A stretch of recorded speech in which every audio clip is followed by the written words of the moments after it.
In the heart of the dense, untamed forest, there was a village that time seemed to have forgotten. Wrapped in a perpetual veil of thick, swirling fog, its inhabitants lived in constant dread of the unseen. Every night, as the sun vanished behind the crooked trees, the whispers began. No one knew where they came from or what they meant, but the villagers knew one thing for certain: the whispers never bode well. Among the villagers was Elias, a young man with a curious spirit that set him apart from the others. While most shunned the fog and the secrets it held, Elias felt a peculiar pull towards the unknown. He had heard the old tales of spirits and curses but dismissed them as mere superstitions. Determined to uncover the truth, Elias prepared for a venture into the heart of the fog. Armed with a lantern and an amulet his grandmother claimed would protect him, he ventured out on a moonless night. The fog was thicker than ever, and the whispers grew louder with each step.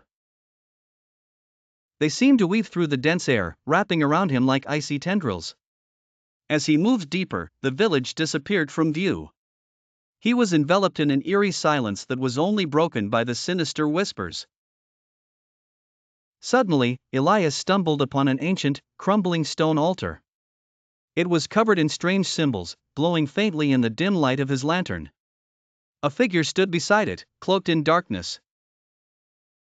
"Who dares to disturb the slumber of the lost?" The figure's voice was a chilling whisper that sent shivers down Elias's spine.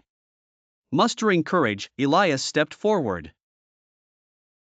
"I am Elias, and I seek the truth behind the whispers that torment my village."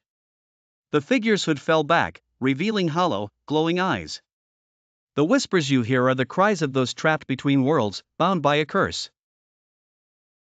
The fog is their prison, and it feeds on fear." Elias felt a cold dread settle in his bones. "Can they be freed?" he asked, his voice trembling. "Only the bravest can break the curse," the figure intoned. "You must face your darkest fears and offer a sacrifice of pure heart." At that moment, Elias understood what needed to be done. He reached for his amulet, feeling its warmth against his skin. He stepped closer to the altar, ready to confront whatever darkness lay ahead. As he placed the amulet on the altar, the whispers rose to a deafening crescendo. Elias closed his eyes, focusing on the love he held for his village, his family, and the hope for a future unclouded by fear. When he opened his eyes, the fog had lifted. The whispers had ceased. Elias stood alone in a sunlit clearing, his village visible in the distance. He had confronted the darkness and emerged victorious, forever altering the fate of his home. The village of whispers was no more, replaced by the village of light, where tales of bravery and sacrifice would be told for generations to come.